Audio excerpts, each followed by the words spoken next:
Hello, dear. Welcome to the Eclipse Horror Stories. Before diving into the story, please like, subscribe, and hit the bell icon for more horror stories. I've always found comfort in the quiet of late nights. The world slows down and it's just me, the stars, and whatever thoughts are bouncing around in my head. I'm a welder. Been at it for more than 40 years, fixing up machinery and building things that last. My farm is out in the middle of nowhere. Plenty of land to stretch out on, but it's just me and my dog Bosley these days. My wife Maria passed away from cancer a while back, and the kids have their own lives now. The house feels too big sometimes, but I can't imagine leaving it. Too many memories tied up in these walls. One evening after a long shift in the shop, I felt that pull to get outside. My muscles were sore from bending over metal all day, and a walk usually clears that right up. Bosley came along, his tail wagging like he knew the routine better than I did. We headed out past the barn, following the dirt path that loops around the fields. The air had that crisp bite to it, the kind that makes you pull your jacket a little tighter. Crickets were chirping and the moon hung low, lighting everything in a soft glow.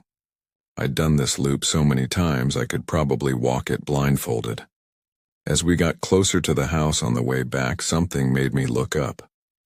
The second-story window, the one from our old bedroom, Maria's and mine, caught my eye. For just a moment I thought I saw a shape move behind the glass, not clear, like a shadow shifting. I stopped right there, staring hard.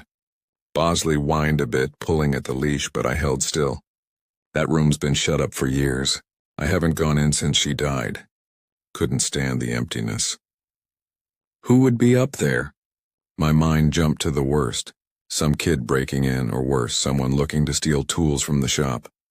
My face got hot, that old anger bubbling up. No way was I letting that slide. I tied Bosley to the porch and went inside, flipping on lights as I went. The stairs creaked under my boots, same as always, but my heart was pounding louder. I grabbed a flashlight from the hall table just in case. Upstairs, I pushed the door open slow, shining the beam around. Dust on the floor, bed made up like the day she left it, nothing touched. I checked the closet under the bed, even behind the curtains, empty. I stood there feeling dumb, like my eyes were playing tricks. Maybe it was a reflection from the moon or a bird flying by, but that didn't sit right. I locked the window tight and headed back down, telling myself to shake it off. Sleep didn't come easy that night. I tossed around thinking about Maria, how she'd laugh if she saw me spooked over nothing. Bosley curled up at the foot of the bed, snoring away. Around 2 in the morning he sat up sudden, ears perked. Then the growling started, low and steady. I listened hard, and there it was, creaking from upstairs, like footsteps on the old wood floors, right above my room. My skin prickled. Houses settle, sure, but this sounded deliberate, back and forth. I sat up, debating. Grab the rifle from the gun safe downstairs? Nah, not yet. I could handle whatever it was. Flashlight in hand, I went up again. Door was still closed, just like I left it. Inside, same as before, nothing. I even checked the attic access, but it was sealed.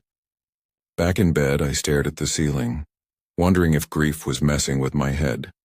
The next day dragged, me jumping at every noise in the shop. That evening I skipped the walk, stayed inside with the doors locked. But when I came down for water, the kitchen light was on. I know I turned it off. Swear it, panic hit then. I called the cops. Told them someone might be messing around.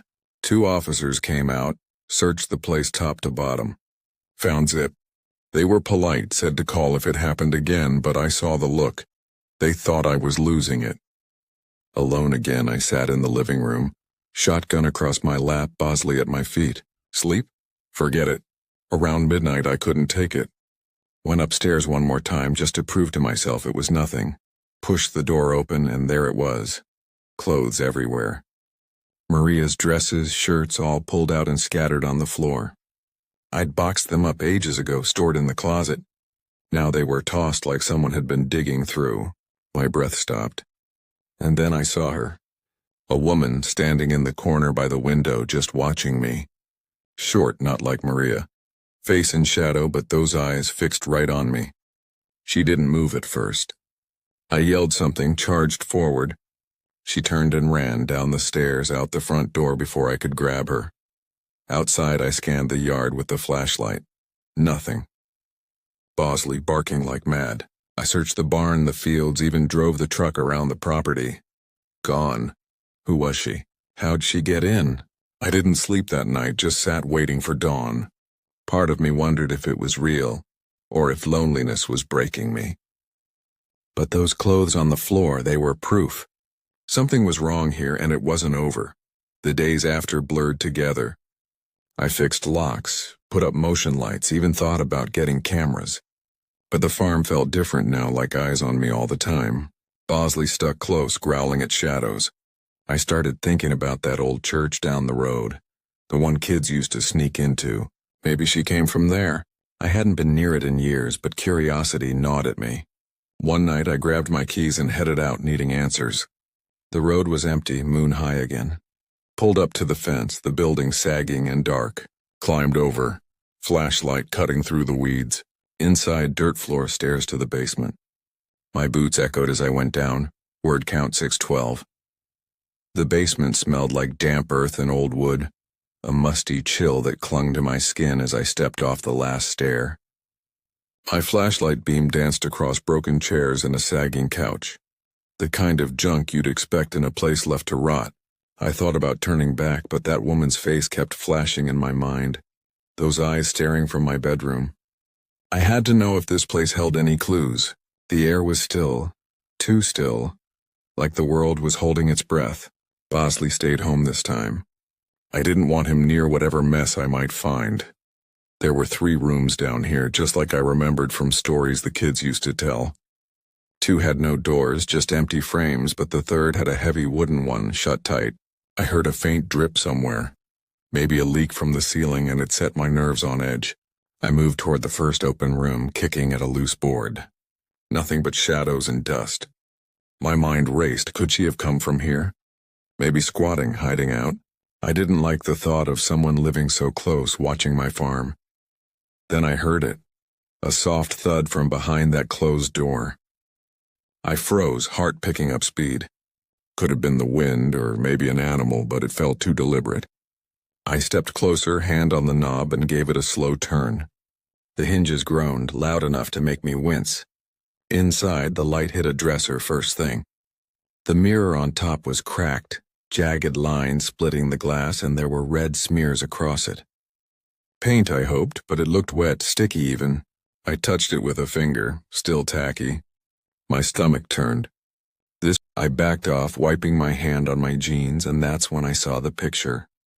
An old black and white photo sat on the dresser, a woman in a wedding dress smiling at the camera. Her eyes seemed off, too wide, like she knew something I didn't. It gave me a shiver, but I couldn't look away. Was this her? The woman in my house? I picked it up, turning it over, but there was no writing, no name. Just that face staring back. Another thud came, this time from the room I'd just left. I dropped the photo, spinning around. My breath came faster now. I moved back to the open room, flashlight shaking a little. The couch was still there, but something felt off, like the shadows had shifted. I called out, "Who's there?" My voice echoed, weak against the silence. No answer, just that drip again. Then a scrape like nails on wood from the far corner. I swung the light over, and for a second I thought I saw a shape. Tall, thin, gone before I could be sure. My legs wanted to run, but I forced myself to stay. Max and Allie would have bolted by now, I thought, remembering how they dragged me out of here years ago. But I wasn't a kid anymore. I needed to face this. The scrape came again, closer this time. I backed toward the stairs, keeping the light on that corner. Whatever it wasn't staying put. I climbed up fast, heart hammering, and hit the dirt floor above. Outside, the night air hit me like a slap, and I leaned against the fence, catching my breath. That silhouette in my window, it had to connect to this place. I drove home slow, mind spinning. Bosley met me at the door, tail down, growling low. Inside, the kitchen light was on again. I hadn't touched it since the cops came. My hand shook as I picked up the phone to call them back. The cops showed up quicker this time, maybe because I'd called before. 2 different officers, a young guy and an older woman, both looking serious under the porch light. I told them everything. The woman in the bedroom, the clothes, now this church trip and the fresh smears down there. They listened, nodding, but I could see the doubt creeping in. "We'll check it out," the woman said, shining her light around the kitchen. They searched the house again, same as last time. Nothing. No footprints, no forced entry. The young one suggested maybe I was overtired, working too hard. I bit my tongue, didn't argue. They promised to drive by the church on their way back. After they left, I sat at the table staring at the phone. Bosley paced, whining like he knew something I didn't. I thought about that photo again, the woman's smile that didn't reach her eyes. Who was she? And why my house? I grabbed a beer from the fridge, trying to calm down, but my mind wouldn't quit. Maybe it was time to talk to the neighbors, see if anyone else had seen strangers around. The closest farm was a mile off. Old Mr. Harlan and his wife. They'd lived here longer than me. Might know about that church's past. Next morning I drove over after feeding the animals. Harlan was out fixing his fence, waved me down. I told him about the break-ins, kept it light at first. His face changed when I mentioned the church. That place? Been empty since the 80s, bad history there. He leaned on his post, wiping sweat. Story goes, a family lived nearby, lost their daughter in some accident. Folks said she haunted the basement after. Nonsense probably, but kids used to dare each other to go in. My gut twisted. A daughter? Short, like the woman I'd seen? I asked if he knew the family's name. Can't recall. Long time ago, why? I shrugged it off, thanked him, and headed back. But now I had a thread to pull. That afternoon I skipped work in the shop, sat at my computer instead. Searched online for the church. Old articles popped up about it being abandoned after a fire. No mentions of a family or accident, but one forum post from years back talked about weird stuff. Doors slamming, red marks on mirrors. Sounded too close to what I'd seen. I bookmarked it, feeling a chill. Was this connected to Maria? No, that didn't make sense. But grief does funny things. Maybe I was seeing ghosts where there were just squatters. Night came too fast. I double-checked locks, left lights on everywhere. Bosley stuck by me as I ate dinner, his eyes on the ceiling now and then. Around 10, I heard it again, creaking upstairs. Slow steps like someone testing the floor. I grabbed the shotgun this time, no hesitation. Up the stairs quiet as I could, door cracked open.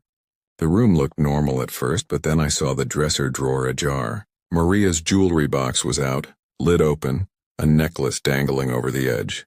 My hands tightened on the gun. "Come out," I whispered, voice steady. No answer. I stepped in, sweeping the room. Closet empty, under the bed clear. But the window was unlocked. I'd checked it that morning. Then a shadow moved outside, quick across the yard. I ran down out the door, Bosley barking behind me. Flashlight caught a figure heading toward the fields, short and fast. I yelled, gave chase, but she vanished into the trees. Panting, I stopped at the edge, listening. Nothing but wind. Back inside, I called Harlan, woke him up, apologized. "Seen anyone tonight?" He hadn't, but he mentioned something new. That family? Name was Ellis. Daughter went missing, never found. My blood ran cold. Ellis sounded familiar, like a name Maria had mentioned once, a distant relative or something. I hung up, mind racing. Was this revenge? Or something worse? Sleep was impossible. I sat up with the gun, waiting for dawn. Bosley growled at shadows. By morning I knew I had to go back to the church, dig deeper. Grabbed tools, a better light, headed out as the sun rose. The place looked less scary in daylight, but the basement still felt wrong. Down the stairs, that dresser waited. I rifled through drawers, old papers, faded letters. One caught my eye, addressed to Maria Ellis, my wife's maiden name. How? My hands shook as I read. It was from her sister years ago, talking about a lost child, secrets buried. What had Maria never told me? The letter crumpled in my fist as I sat on the basement floor, dust kicking up around me. Maria Ellis, my wife's full name before we married.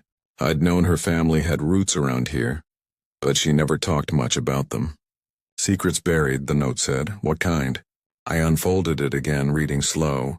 It was from her sister, dated back in the 70s before I met Maria. The child is gone, but we can't let it out. Stay away from that place. No names, no details, just warnings. My head spun. Had Maria been hiding something all these years? I stuffed the papers in my pocket, grabbed my tools, and headed out. The sun was high now, but the church felt colder than before. Back home, Bosley greeted me with jumps and licks like he sensed my worry. I spread the letters on the kitchen table, piecing them together. More notes, faded ink, talking about an accident at the church. A girl who fell down those stairs never woke up. Maria's niece. The dates lined up with when she moved away from her family. I called my daughter, the oldest, but she didn't pick up. Left a message, kept it vague. Hey kiddo, got some questions about mom's side. Call me. My son was next, same thing. They lived states away. Wouldn't be much help quick. The day wore on with chores, but my mind stayed stuck. Welded a gate in the shop, hands steady from habit, but inside I was a mess. Why show up now after all this time? If it was a ghost or whatever. Why mess with her clothes, her things? Evening came and I cooked a simple meal. Steak and potatoes, Maria's favorite. Ate alone, Bosley begging scraps. The house creaked as the temperature dropped, normal sounds that now made me jump. I washed up, thinking about boarding up that room upstairs. Around 9, the phone rang. My daughter, sounding tired. Dad, what's up? I told her about the letters, the church, without mentioning the woman. Didn't want to scare her. She went quiet. Mom never talked about a sister. Wait, there was an aunt, I think. Died young. Something about a family fight. She promised to dig through old photos at her place, call back soon. Hung up and I felt a bit better. At least I wasn't alone in this anymore. But then Bosley started growling again, staring at the stairs. I followed his gaze, shotgun ready this time. Up we went, him at my heels. The bedroom door was open a crack. I knew I'd shut it. Pushed in, light on. The jewelry box was still out, but now a ring was missing. Maria's wedding band, the one I'd given her. My throat tightened. Enough, I muttered, slamming drawers. That's when I heard whispering, faint from the closet. Not words I could make out, just a murmur. Bosley barked sharp, hackles up. I yanked the door open, empty hangers, dust. But the whispering stopped sudden like it knew I'd heard. I backed out, locked the room from outside, screwed a latch on quick with my tools. Downstairs I paced, calling the cops again. Same officers looking worn. Mr. Thompson, we checked yesterday. I showed them the letters this time. They read, faces changing. This church will look into it tomorrow. Stay put tonight. They left and I bolted everything. Sat in the living room, lights bright, TV on low for noise. Bosley settled, but I couldn't. Around midnight, a knock at the door. My couldn't sleep, he said when I let him in. Figured you might need company. We sat with coffee, him telling stories about the old days. The Ellis family owned land near the church. Lost a girl in a fire there. Rumors said it was an accident. Family covered it up. Maria's sister blamed them, cut ties.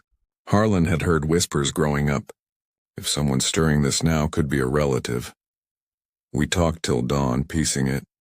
By morning I felt ready to end it. Go back to the church with him, search proper. We drove over after breakfast, tools and lights in the truck. Basement again, but daylight filtered down now. Dug through more drawers, found a diary, pages yellowed. Maria's handwriting, young.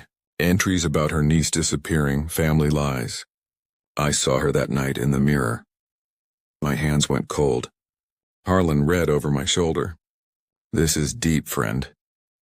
Then a noise upstairs, footsteps on the dirt floor. We froze. Someone's here, he whispered. I gripped my crowbar, heading up slow. The main room empty, but the side window was open. Outside, tire tracks fresh in the mud. Whoever it was, they ran when we showed. Back home, cops called. Church records showed no recent activity, but they'd patrol more. My daughter rang back, found a photo of Maria with a short woman labeled Sister Lena. The eyes matched the one I'd seen. Lena Ellis thought dead. Alive, hiding? I locked up tight that night, but sleep came hard. Bosley whined at the window. I knew she'd come back. The waiting stretched on like a bad dream you can't shake. Bosley kept his nose to the window, a low rumble in his throat every few minutes. I reloaded the shotgun, set it by the chair, and tried to read an old magazine. Anything to keep my mind off Lena Ellis. Maria's sister? Alive after all these years? The photo my daughter described matched the woman I'd chased. Short, sharp features, eyes that drilled right through you. Why now? What did she want with Maria's things?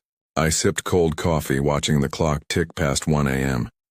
The house groaned in the wind, but I knew the difference now between settling wood and real steps. Around 2, Bosley went stiff, barking sharp. I grabbed the gun, moved to the window quiet. Outside, the motion lights flicked on, caught a shadow slipping toward the barn. My pulse raced. Stay, I told Bosley, though he whined to follow. Out the back door, night air biting, flashlight in one hand, shotgun in the other. The barn door creaked open a bit, not how I'd left it. I eased in, beam sweeping stalls and tools.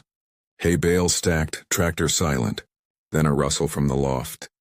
I climbed the ladder slow, boards protesting under my weight. Up top, hay scattered fresh like someone had been digging. In the corner, a blanket bundled. Someone's camp? I poked it with the barrel. Empty but warm. She'd been here minutes ago.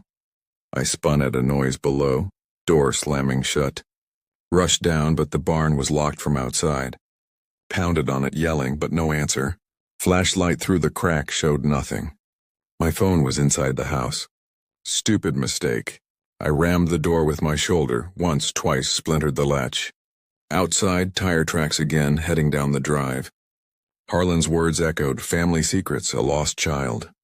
Was Lena blaming Maria for something? I drove to the road, but no sign of a vehicle. Back home, Bosley met me frantic. Called the cops, 3rd time in days. They came, took notes on the blanket, promised to dust for prints. Could be a vagrant, the older one said. I showed them the photo my daughter texted meanwhile. Lena, arm around young Maria, both smiling. This her? They nodded slow, faces serious now. Morning brought rain, gray skies matching my mood. Harlan stopped by with eggs from his hens, stayed for talk. We pored over the diary again. Maria's entries about Lena losing a baby, blaming the family for hiding it. Church fire covered it up, one page said. Harlan remembered more. Lena vanished after, folks thought she died in the woods. Alive then and back for revenge? Or answers? I called my son. He dug up old records online. Dad found a news clip, Ellis's girl presumed dead 82, no body. My stomach nodded. If Lena thought Maria knew where the child was. I spent the day fortifying. New locks, bars on windows. Bosley patrolled with me, loyal as ever. Afternoon, a knock, cops with updates. Prints on the blanket matched nothing in system, but they found a necklace in the hay. Maria's missing ring attached. Someone's toying with you. They suggested a motel till it blew over. No way, this was my home. After they left, I sat with the diary reading Maria's last entry. Lena's gone mad. Stay away. Tears came then, first in years. Maria had carried this alone. Evening fell, rain tapping steady. I cooked soup, shared with Bosley. The phone rang, unknown number. Answered, wary. A woman's voice, soft. You have her things. Click. My skin crawled. Lena. I barred the doors, lights on full. Bosley growled at nothing. Around 10, power flickered. Out. Generator kicked in, but shadows danced. Heard glass break upstairs. Grabbed the gun up the stairs. Bedroom window smashed, rain blowing in. Clothes scattered again, but this time a note on the bed. Where is she? My hands shook. Bosley barked wild. Then footsteps in the hall. I aimed at the door, finger on trigger. It creaked open slow. There she stood, Lena, soaked, eyes wild. Tell me, she whispered. I lowered the gun a bit. Who? My daughter. Maria knew. We stood there, rain drumming. She looked broken, not scary now. Sit, I said, voice steady. She did, on the edge of the bed. Told her story. The child lost in the church fire, Maria there that night, swore secrecy. Lena searched years, thought Maria hit her. She's dead, I said, gentle. Long ago, Lena sobbed, head down. Cops arrived, I'd hit the panic button quiet. They took her peaceful, no fight. Turns out she'd been living rough, mind-frayed. Hospital now, getting help. Days later, peace settled. Buried the secrets with Maria's things proper. Bosley and I walk again, no shadows. But nights I wonder, what else she kept hidden? Farm feels whole though, stronger for it. Weeks passed slow after that night, like the farm was catching its breath. Lena was in a hospital upstate. Doctors saying her mind had cracked years ago from the loss. Cops filled in gaps. She'd been drifting towns, piecing together old grudges. Maria's name came up in her ramblings. Blamed her for not speaking up about the fire, for letting the family bury the truth. I visited once, sat across from her in a plain room. She looked small, eyes dull from meds. Sorry, she mumbled, twisting a tissue. I nodded, told her Maria would have forgiven. Left feeling lighter, but questions lingered. What else had my wife kept quiet? Back home I cleared the bedroom proper, boxed Maria's clothes for donation, kept a few favorites in my drawer.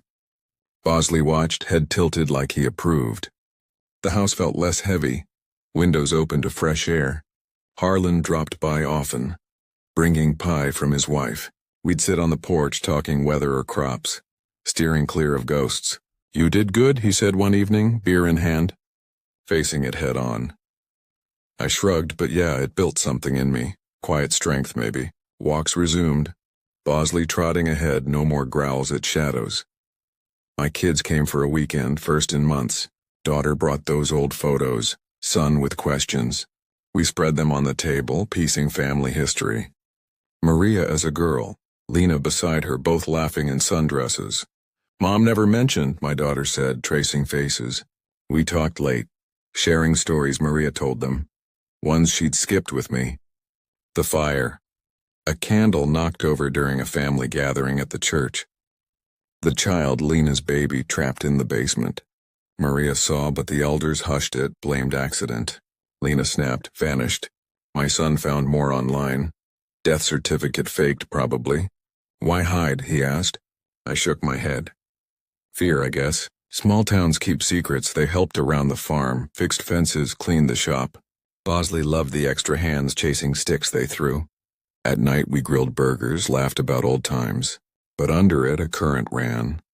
What if more family out there? I dreamed once of the church. Flames licking walls, a child's cry. Woke sweating, but Bosley licked my hand, grounding me. Kids left Sunday, hugs tight. Call if anything, daughter said. I promised. Alone again, but not lonely. The land felt mine, solid. One afternoon, mail brought a letter, no return address. Inside, a key and note, basement safe. Maria's. Handwriting like the diary. My gut flipped. Drove to the church ruins. Demolished now, but foundation remained. Harlan met me there, shovel ready. We dug where the stairs had been, hit metal after hours. A small safe, rusted but intact, key fit. Inside, papers, photos, a locket with a baby's picture. Documents showed the child survived, adopted out secret. Maria arranged it, saved her from the fire, but told no one. Note from Maria. For Lena, if she returns. Forgive me, we sat in the dirt reading. The child, now a woman living far off. Maria protected her from family mess. Harlan whistled low. Your wife was tough. I nodded, pocketed the locket. Cops helped track the daughter, alive, happy, no idea of the past. I wrote her anonymous and closed the photo. Your mother's story, I said. No reply needed. Back home, I hung the locket by Maria's picture. Bosley sniffed it, wagged approval. Nights stayed quiet after. Welded a sign for the farm gate, something simple. Felt like closing a chapter. But curiosity lingered, what other keys out there? I walked the loop one evening, moon full again. No shadows this time, just peace. Bosley bounded ahead, free. The air crisp, stars sharp. Maria would have smiled.